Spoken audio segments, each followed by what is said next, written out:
There we are. We good there? So how you been, Ben?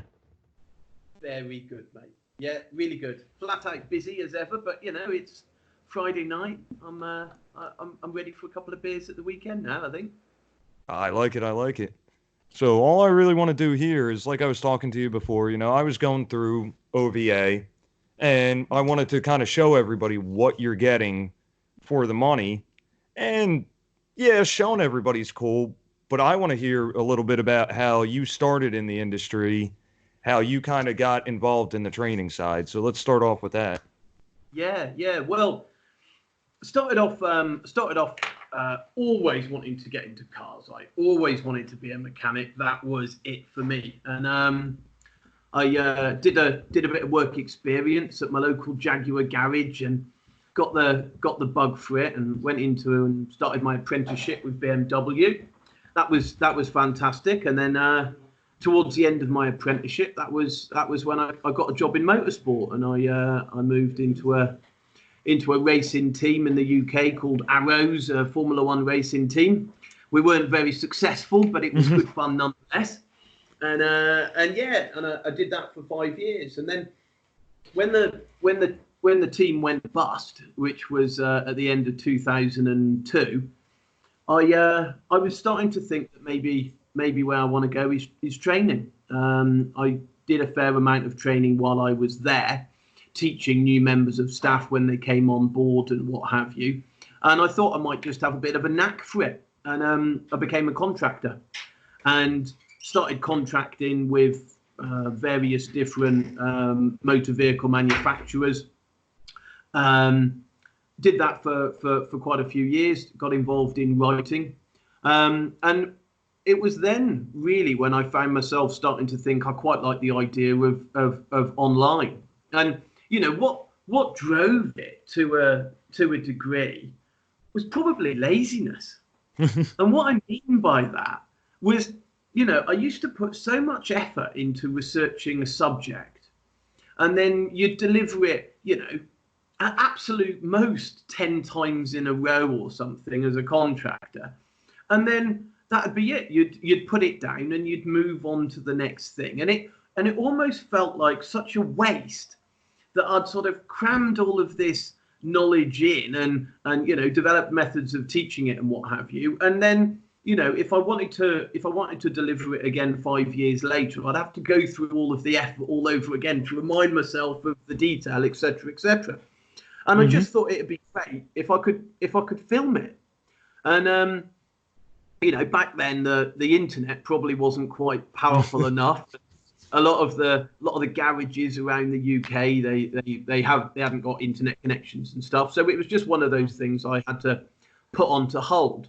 And then sort of as my career kind of progressed, I ended up working over in China, and I used to write a lot of Porsche China's training material for them, and got involved in a few different studies and started to look at some methods of trying to improve efficiency for Porsche China. And one of the areas that came up was internet based training.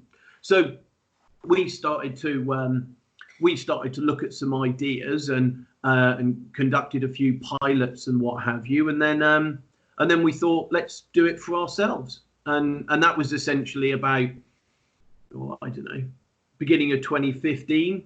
And we started gearing up and getting a website and a platform and configuring it and starting to learn how to make some content, and got a studio, which is the same studio I'm in right now.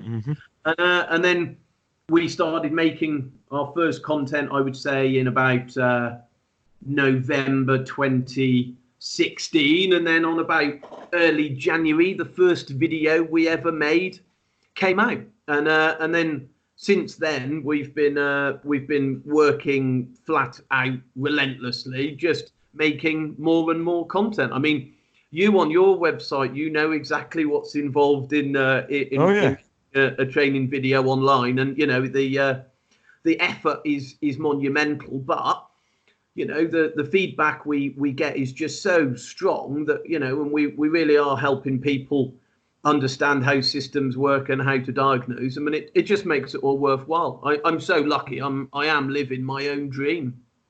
Yeah. And I mean, there's a lot of things you touched on there. One, laziness. I've run into the same thing trying to teach when I was working for John Deere, trying to teach guys in the dealership. We had 5 locations. I'd spend all this time, couple weeks, putting everything together, do it in one location. It might be 6 months to a year before I would have time to get to another location to teach it. So I started making videos as well. And that way, when somebody called me, I could just, hey, here's the link, watch this, call me, go from there. And that's kind of how I was always teaching some way or another. Even if there was only one little thing I knew, I always found myself teaching people. And it kind of grew from there. And video was just the easiest medium for sure. And then also with laziness, like training in general. I was working 10, 12, 16-hour days. I was looking for something to, I can't leave at 5 or 6 o'clock, shoot an hour down the road, go take a couple hours of training. I was working. So that's when I really started researching the online, all the online options. And OVA actually came up as a result of Steve Scott and Simply Diag. And I went on there and I was blown away. I had been on Electude, AVI over here, handful of other ones. But the way you guys presented the content just kind of blew me away. It was simple, but in depth, which is what I really enjoyed. And then finally getting to meet you is really what spun all this around. Because, yeah, online training content's good, but when you have somebody who actually has a passion for it and is putting in the effort you guys are putting, it shows in the quality of your content. Great. Well, yeah, I mean, I think no matter what area of this industry you're in, you've got to have a bit of passion. Cars and motor vehicles are sick and twisted things to try and fix at times, aren't they? And you need a bit of passion to keep you interested in the game. Absolutely. And one of the cool things I've seen, and this might just be kind of I'll say I don't know, maybe a little bit sour or bitter in the United States, where we have a lot of people not taking care of their own training, not taking advantage of training opportunities. But you were one of, 12 or 14 individuals from the UK? Yeah. Who flew all the way over here to actually one of the smaller events as far as training goes, right in my backyard in Warminster. You guys came to the Super Saturday, and I was blown away. I have 10 to 15 shops that I deal with in that local area. Nobody showed up. You guys flew all the way from the UK, and just from Facebook, from Steve, from meeting everybody, it seems that you guys are almost more passionate, more dedicated to training at a higher level. I mean, Dylan with Technical Topics is one that was another big inspiration. You with OVA, and just Edward Grigg there. I think he's shooting all over the place. I think that guy's done more training than most of us will do in our lives. Yeah. So, do you find it's a cultural thing over on your side of the pond that, is really driving guys, or is it just a matter of the networks are finally building up to support each other over there? Yeah, well, I think the networks are doing an amazing job, and for sharing examples and sort of current faults and hints and tips. It's working really well. But I don't personally think what we're doing over here is probably much different to what's happening the other side of the pond with you guys. I think the truth is the ones that are in these forums and the ones that are researching, they are the keen technicians, and there is a percentage of a significant percentage of technicians that are really keen over here, just like I'm sure there is over there. But equally, there is also a percentage that really don't care. I think there's a fair amount that are pretty broken by how hard this industry is, what pressures there are, the relatively poor pay in many cases, and unfortunately, I'd say we're losing people from the industry, and we're losing a lot of the good guys but it is just a very hard industry to be in. But that said, I think the ones that are forward looking, that are developing themselves, you know, the guys that you see at the various different training events, you know, they're the ones that are going to be in a very strong position in the future. I think, you know, I think probably it's pretty likely we're going to see a fair old correction that takes place, and a fair old number of garages are going to go to the wall. And, you know, it's sad in many ways that that's going to happen, but equally for those garages that stay in the game and stay up to date and are staying up to date with training and buying the suitable equipment, etc., etc., you know, they're the ones that are gonna thrive. Oh yeah. Yeah, we have the number that's thrown around a lot here is about 10% of the industry are the ones who are actually going to training, advancing themselves, everything else. And we're running into the same thing. Common rail diesel, I mean, that's thrown a lot of people for a loop. You guys are ahead of us. That's actually how I found most of the UK guys. I knew you guys were dealing with diesel a lot more heavily than us. I was stealing your guys' testing techniques and all for using on construction and farm equipment. Yeah. But yeah, we're seeing the same thing. We're seeing a lot of people who aren't investing in training, investing in tooling, are just burnt out, and there's garages closing up left and right. And it's a good thing and it's a bad thing. I mean, there is going to be a tipping point, I believe, where the work's basically going to overwhelm the remaining garages, and they'll grow accordingly or deal with it. But it'll go from famine to really feast.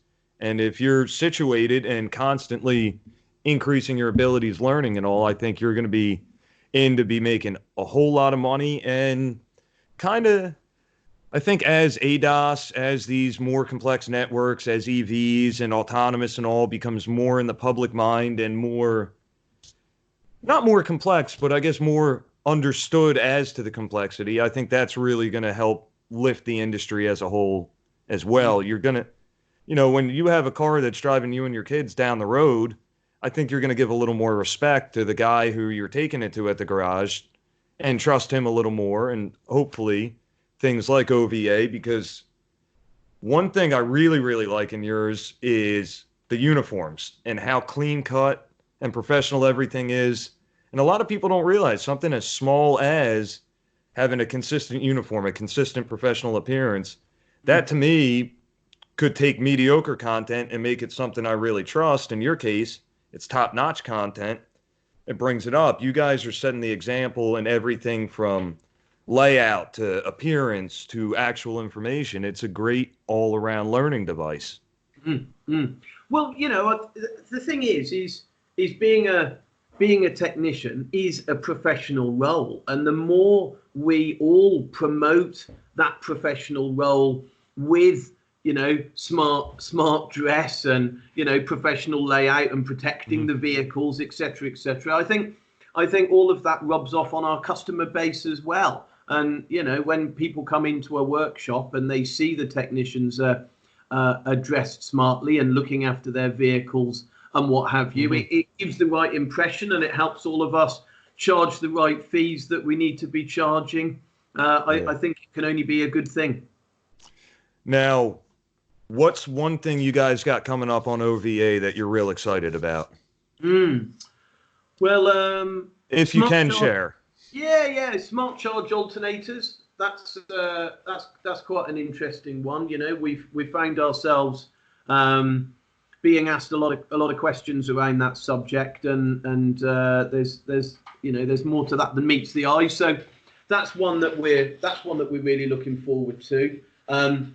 There's a suite on multiplexing. I mean, that's the one I'm really looking forward to. Actually, yeah, it's one of those subject areas where we've got a couple of things in there, but we haven't nailed it to the point that, you know, I'd really like to. And because we're looking at going into ADAS towards I don't know, probably middle to the end of the year this year. For me, there's no point doing ADAS without making sure that communication networks have not been absolutely aced. So, getting some CAN in there and FlexRay, those sorts of subjects, that's probably the one that I'm looking forward to the most over the next few months. Which is nice. One, just for anybody watching this, it's going to be, I get emails constantly with what you guys are updating, what's coming out, which is really nice because, like, when you guys were shooting out a lot of air conditioning and HVAC videos, it's something we all think we're really, really good at until we come up on something that's a little bit more complex than a low charge or a bad compressor. Yeah. So that's one, it's nice there. Two, like you said, building up the basis. Yeah, you guys have a little bit of everything right now, but you do a really good job of, before we advance into this, like your class layout. Okay, we do this, and you guys do an excellent job of really building up that base. So I'm not hopping in there on FlexRay and sitting there and going, okay, let's back it up a little bit. Yeah. Well, this is it. The thing is if your delegates don't understand the fundamentals, you can't really teach them higher level stuff.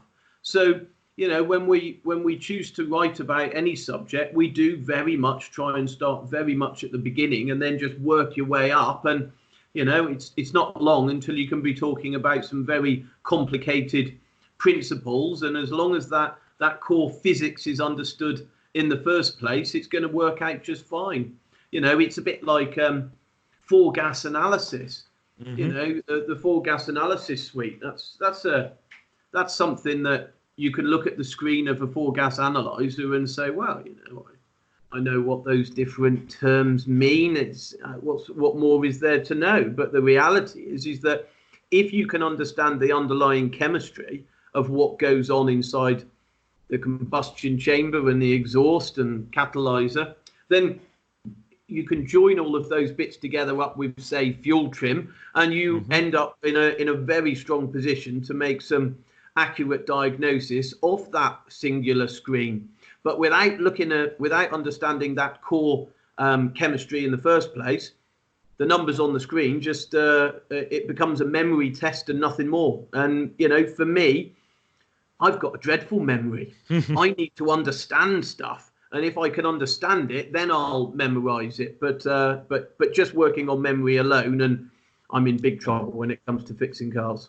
No, it's the old 85-15% that we tout a lot over here. 85% of things are done on every vehicle, every piece of equipment, everything. It's the laws of physics, Ohm's laws, Kirchhoff's law, Boyle's law. They don't change. These are core principles that once we learn and understand, we can then apply, and you can either memorize. If you're, a Jaguar guy and you're doing a lot of Jaguar, you're going to remember how Jaguar does their 15% of a system. Whereas if you're, an independent, you're doing a lot of different makes and models. If you have that core understanding of the basics, 10, 15 minutes in service information is going to get you the little bit. Is it a 0 to 7 volt square wave? Is it a 0 to 10, whatever it may be? And that definitely helps out. I don't remember everything by any means. And I kind of laugh when people try to remember, and it's just, if you understand the systems and then you understand service information, the two parts go together, you're perfect. Yeah. And as you build up on a lot of these topics, like, I always thought I understood the inner workings of a 4-cycle engine pretty well until I started seeing in-cylinder pressure transducer usage and pulse sensors, like Brandon was just over there teaching again. And that took what I would say was a base understanding and brought it to a whole different level. And I consider 4 or 5 gas analysis the same way. It's you get that base and then you build up to a higher level, which also helps you better understand your base again. It's a positive feedback loop, really. Yeah. And, sort of going back to the memory point as well is, one of the reasons why we found ourselves going into online in the first place was a study that one of our customers did on knowledge retention. And they found that after the average technician has been on a 1-day training course, 3 days later, only 20% of that course has actually been retained. and you first of all hear that figure, or I did, and I thought, well, God, it sounds a bit low. And then you sit back and you think about, a meeting that you've been in the not too distant future, or a conversation you've had with someone, and you think, well, actually, no, that rings true. That's human nature. And so, we find ourselves thinking that, well, if people do forget as much as they do, then being able to spin up a training course, a 15-minute course on your mobile phone, in the side of the workshop or in the canteen, whatever, while you've got a few minutes just to remind yourself of that specific subject, then you can really learn on demand, and then you can transfer that knowledge directly into your working practices and into the workshop. And, that's obviously a good time saver and money maker for the technicians out there. Oh, yeah, absolutely. And I think one of the funny things is when I'm on Facebook there, I love the fact that I constantly see posts, I'm spending the night with, OVA tonight. We're going to be doing this, and the missus is away. We're going to be spending the night watching this. It makes it easier, and when it's fun and easy to access, you use it. And it almost becomes a point of pride. I remember seeing in a couple of the groups there, well, how far did you get in the training? Or, oh yeah, no, I knocked out, these 5 segments. And I see a lot of guys, they're bookmarking their favorite segments, stuff they struggle with, and they're shooting back there. So you guys are doing excellent with it. You've got that great layout. You've got course completion certificates, which is really nice, especially with self-learning.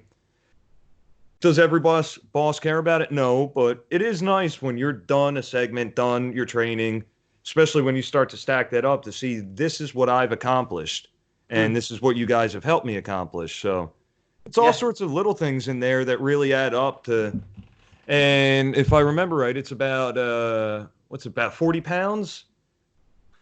Yeah, I mean, it depends on the subscription. About £30 a month for a single user. And then one of our biggest sellers is a 2 to 5. So that's for a classic sized workshop over here, where there's anything between 2 and 5 members of technicians in the workshop, and that comes in at £40 for a month's worth of access. So it's designed to be a really cost effective way of being able to access the content. We've got a US pricing structure as well, so we can sell in dollars as well as pounds. So it works. It saves you a few quid on the conversion as well in that scenario too. So dollars wise, a single user comes in at $40, and a 2 to 5 user plan comes in at $60. So hopefully it's a good cost effective way of staying in the game. Absolutely. I'll put it this way: a standard class here, a 1-night 4-hour class, we'll say $100 to $180 for the class. ATG, Automotive Training Group, they're 2 4-hour nights. You can be $200 to $400 for one of those classes. So for $40, you get a lot of training that you can run all month long. You want to spend a whole week solid doing it, you can do it, which is great. Oh yeah. So we've got another couple of what have we got? 4 videos coming out. I think tonight, maybe tomorrow. We're in the area of battery diagnosis, 12-volt lead acid battery diagnosis at the moment. So they're on their way out. And is that them being released now? Is it? Yeah. So you'll probably get an email in a couple of minutes telling you that there's been a new release.